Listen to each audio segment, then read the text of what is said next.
Um, Good afternoon, everybody.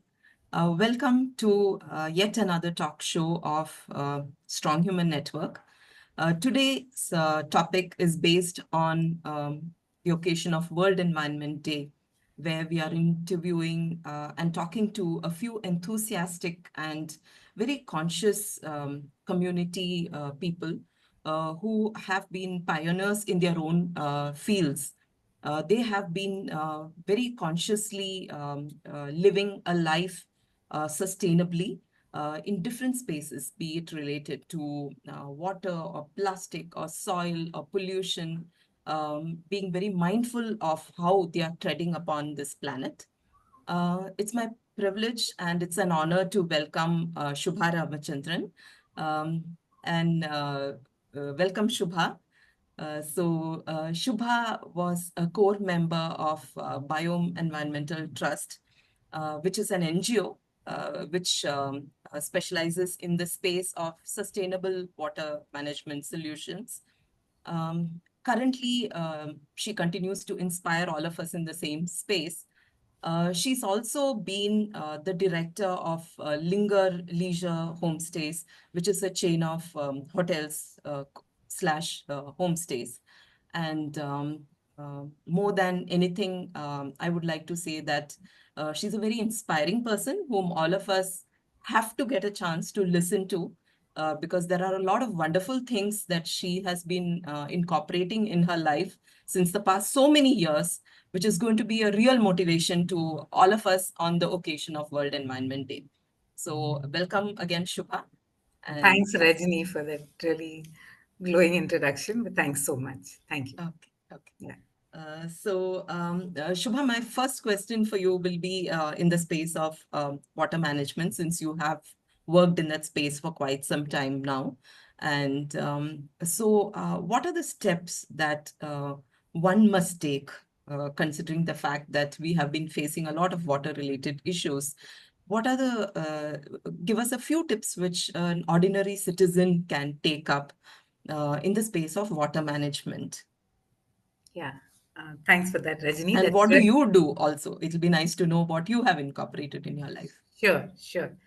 Thanks for that, starting with that question, because I think some of the things that I learned along the way or actually incorporated into my life started with my association with the Rainwater Club, which then transitioned on to become the Biome Private Limited and the Biome Environmental Trust. Prior to that too, it wasn't a conscious decision, but the idea was always to keep one's footprint as low as possible, to cycle when possible, to walk when possible.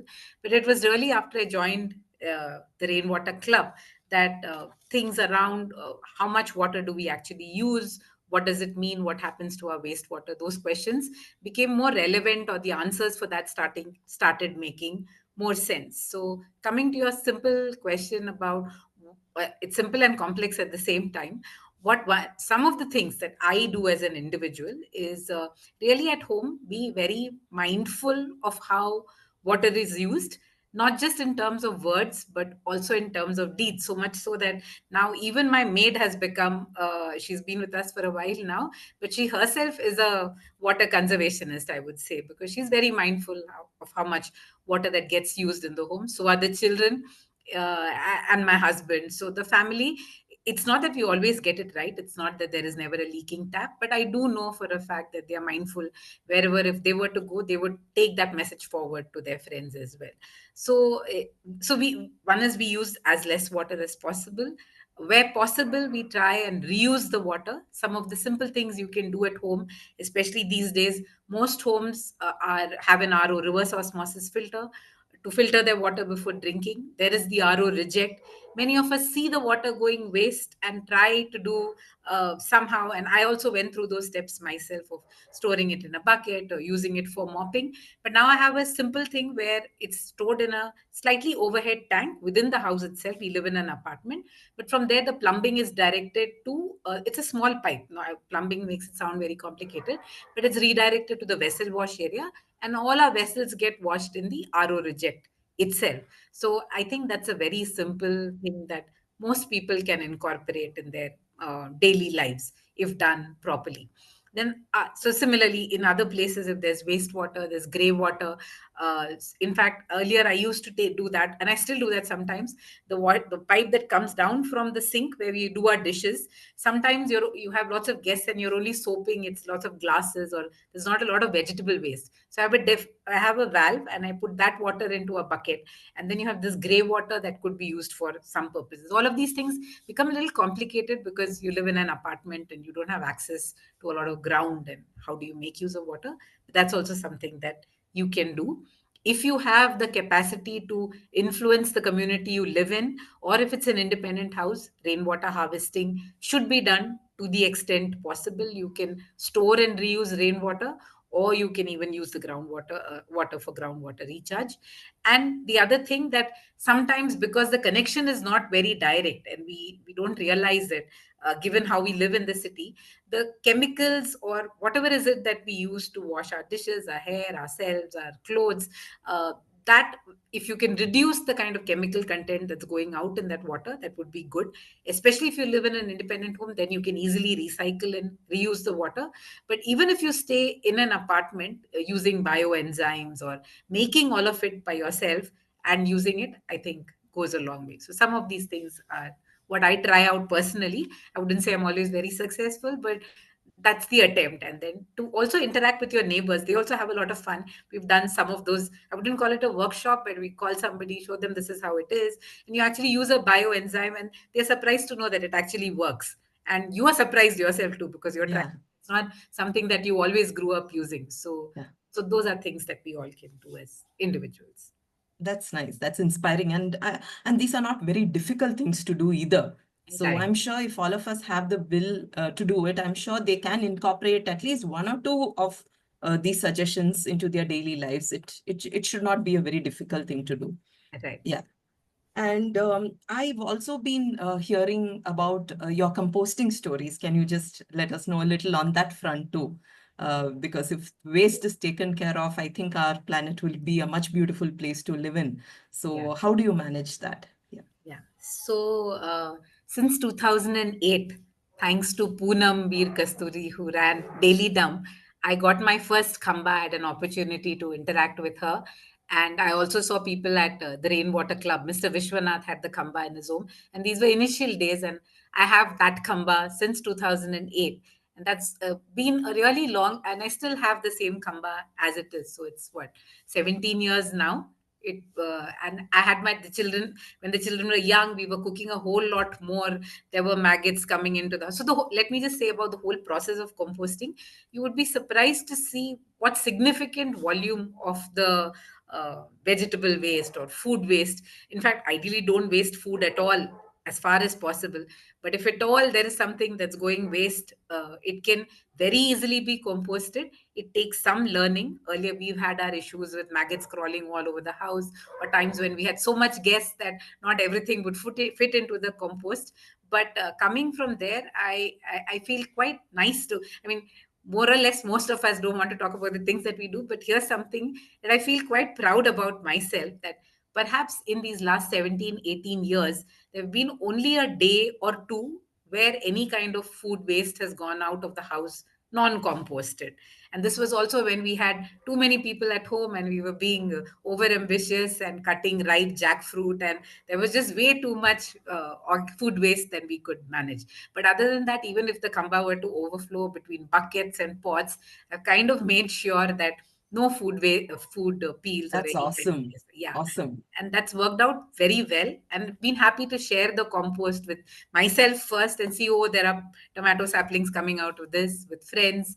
And nowadays, if I'm a little feeling slightly more crazier, I actually take it to other farms or whoever, wherever I go. On days when the compost is really good and comes out really well, then I'm happy to share that compost as well. So that, I think, is something, again, we all think it's difficult. We also live in an apartment, it's in the balcony, it rains, there are flies, birds, all the questions that you can think of. But each of these, if you work with it, it actually again becomes very simple. There are no overheads at all. You feel good, and the output is also good. And that's it. So it's something I'd very, very strongly recommend. Yeah, and I think it's called the black gold, right? The compost is called black gold, and it is worth every word. Yes, So I think all of us can start off in a very small way. right. And yeah, that's And there are nice. very many more products now. There are many people who are there to help you. And Mhm. there is this entire park in HSR layout, that the Kalike Kendra. So you can go there if you live in this part of town, to see how many ways in which we can compost, how the products that are available. A lot of help is available. So I think that's something that we can do. Great, great. Now, a connected question to this. I also understand you're very passionate about natural farming. So, from composting, can we can probably shift and learn a little about what kind of farming practices you adopt, so that you don't use many chemicals or you don't use many pesticides in your farming and in your garden. So, can you tell us a little about that? Yeah. So that really started. So when I say farming, since 2009, 2010, we have a small place in Coorg. So it was a coffee plantation, and there was also some paddy fields where paddy can be grown. I mean, and we grow it now. It took us a long while for us to figure out how to grow it and actually start growing it. But in the entire process, right from the beginning, we kind of decided that we would not use any chemicals at all, even if it meant that the yield was less. Or we would really try to see what is it that grows naturally in those places and what grows easily, and can we modify our food habits to be able to make do with what is available there. So for instance, initially, so a lot of the regular vegetables like cauliflower, cabbage, carrot are quite difficult to grow.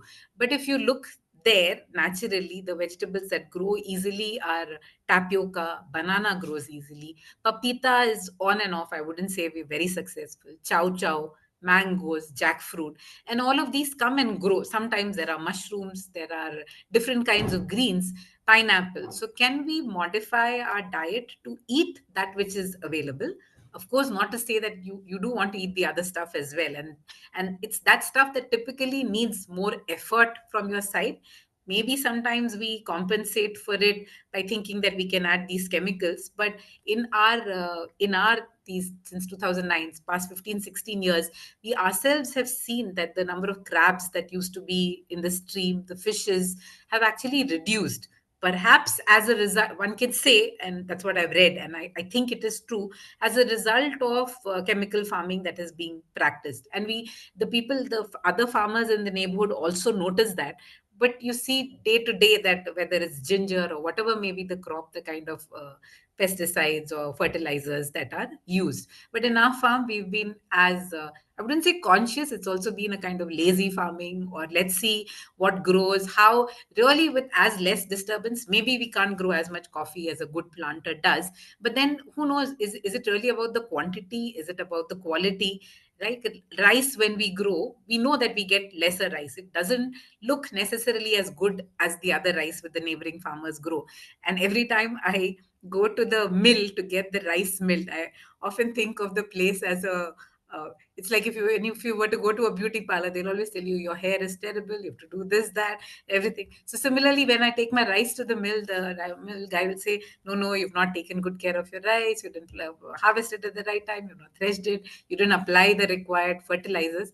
But I don't know if it's a hard thing, but I think for sure it is more nutritious, and if nothing else, certainly less harmful than some of the other. Yes, from the health perspective, From yes, the health definitely it's perspective. you are one there. Yeah. So, So, y- but the only thing is, we're not in a position to demonstrate that. When you have more quantity, it's easy to show, hey, I grew this much, I grew that much more. yeah, But these products, I would like to get it tested to see, and it's been on my mind. I've not been able to actionize it. But how do you really demonstrate that there is value in this as well? Not yeah. financial value, but value just in your health, or in your reduced health expenses, like your better health, better state of mind, perhaps, and your reduced health expenses. If we could demonstrate it better, that would be good. But yeah, from our part, that's what we've been very conscious about. Yeah, true.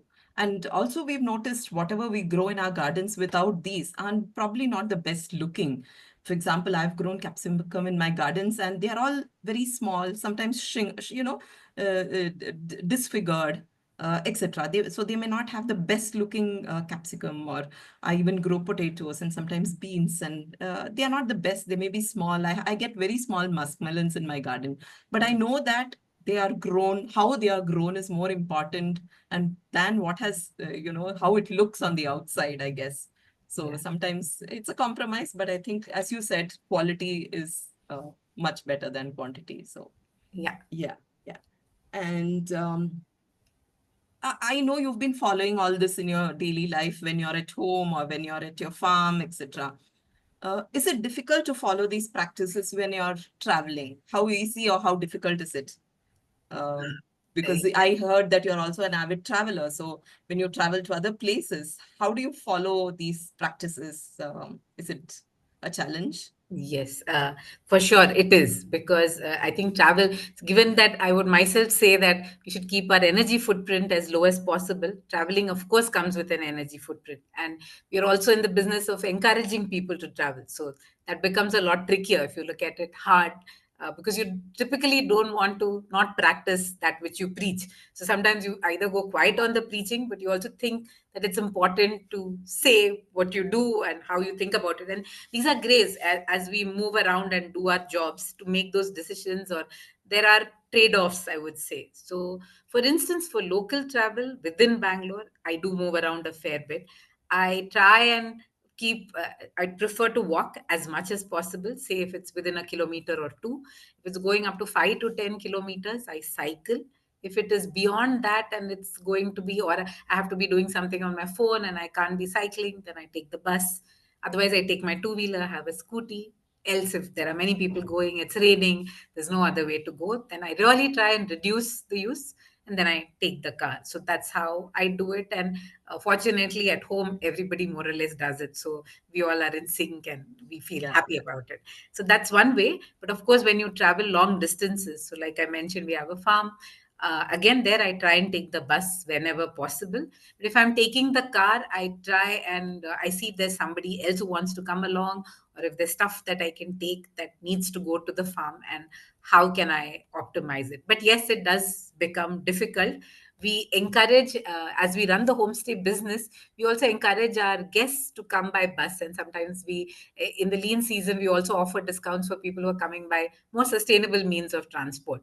So, I mean, assuming you don't drive all the way, you're not flying all the way in. So, as low a footprint as you can keep, we try to, what do you say, encourage that kind of behavior.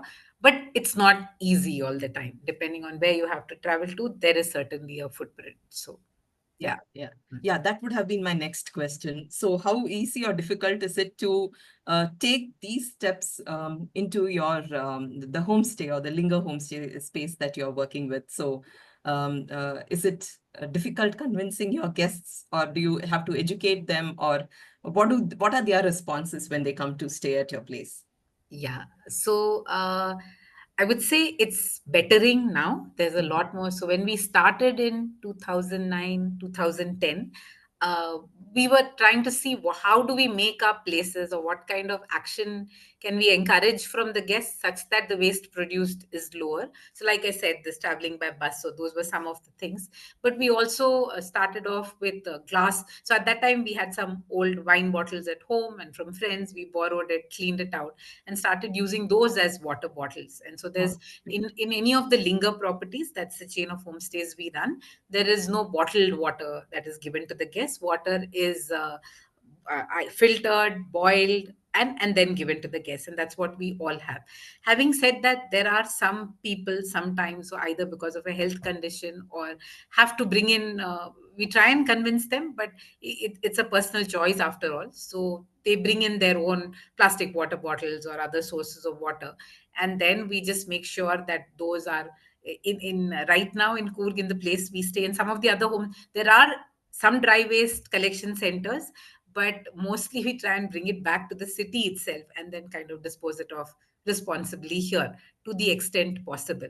But it is a challenge. Let's say milk packets, curd packets, these places are far flung and far away, and there aren't ways by which you can. In fact, sometimes a joke, the caretakers, when I tell them let's go and leave it at the since the entire process is not as well, he says, Madam, it's better we figure out how to manage it in our property. If it were to go somewhere, it's likely it'll be dumped into the Kaveri someplace or in some forest. So let's see how we can. So what we try and do is any kind of waste that is dry, reject waste has to be burnt on the property itself. Sanitary napkins, diapers that come in, people do use them, so we have to burn it. We do burn it. Sometimes there are these milk packets and curd packets, we wash it and keep it and dry it, but it just rains, or there are various circumstances that we are not able to manage over there, so those small bits of plastic do get burnt on the property. But other than that, all the kitchen waste for sure is composted. It makes for really good compost when you mix it up. There's a ton of dry leaves, that's not a problem. There is what do you say, cow dung, cow urine, all of that. And we also try to make our own jivamrita. So those processes, I wouldn't say we're working very pakka 100% of the time, but those are pretty much naturally kind of prevalent practices over there. So any kind of organic waste gets composted. Dry waste either goes to the dry waste collection center close to the farm, or sometimes if we think that, because what's happening there is there also there needs to be an interaction. Those systems are not perfectly in place. So in Bangalore it's a little bit better in place, so that's what I make my car footprint lesser by bringing back a lot of that dry waste, and I actually sell it to the radiwala, because then I know that he's at least in the process of making money out of it, he's going to responsibly dispose it off, Close it hopefully. off. So Yes, yes, yes. yeah, so that's the thing. But with guests, yes, we do get, I mean, there could be bottles, there can be cans, there is stuff that comes in, and we if I'm there at the property, sometimes I take the liberty of explaining it to them, and they take me kindly, but the caretakers still don't feel empowered enough to tell the guests that Yeah, they yeah. should not be leaving or whatever. So we have cloth napkins, but we also have paper napkins. So Okay. so there is all the meals are on the property itself. So we keep a whole bunch of cloth napkins. We keep paper napkins. I see that people do use. I mean, there are some who use only the cloth napkins, and there are small notes there that say use this over that. But there's only this much that you can do. Yes. That's the attempt. I think you're doing quite a lot from whatever you've told me. There are a bunch of things which I think all of us can pick from. It may not be possible for someone who's busy in their day-to-day lives to maybe follow each of the things that you said. But even if we pick up two, three things from whatever you have told us so far, I think it can make a lot of difference. And it can make the world a better place to live in, and we can keep the planet greener and leave it for the next generations to come, and make sure that our soil is better and our air is better, and we have more trees and we have more oxygen and more wind and more better breathing, better quality of air to breathe in. So I'm sure this talk was quite inspiring, Shubha. Thank you very much for coming in and sharing what you do in your simple ways. It was nice because you also honestly told us about certain things which may not be possible from you. Everything need not be a black or a white. There are also some areas of gray where you might not be able to follow things to a T, and things might fall through the cracks. But at the same time, you have made sure that you are doing it to the best of your ability, and that is what matters more than anything. And on this occasion of World Environment Day, I think this talk needs to go out to more people, and these tips need to go out to more people so that everybody tries and incorporates a few of these in their lives whenever possible. So thank you very much, Shubha, for joining in today. It was a pleasure having you. And we would love to hear more about what you're doing sometime in our future talk shows. But for now, thanks a lot and wishing you all the best for your future. Thanks so much, Rajni, for Thank this you, ma'am. Thank you opportunity. so much, ma'am. Thanks, Lata. Yeah, thank Yeah, you. thank you. Yeah, Pleasure talking to you all. yeah.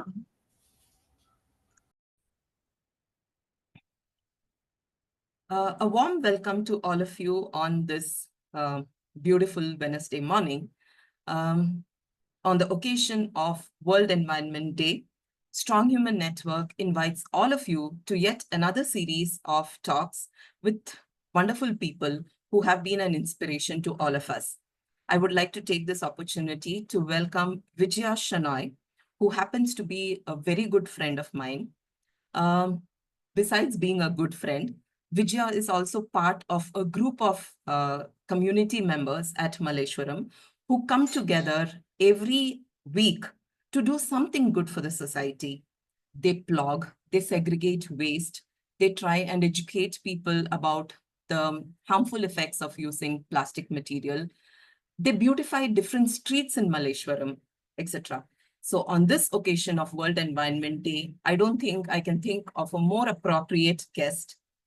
We warmly welcome Vijaya Shanai to today's talk show. Welcome, Vijaya. Thank you.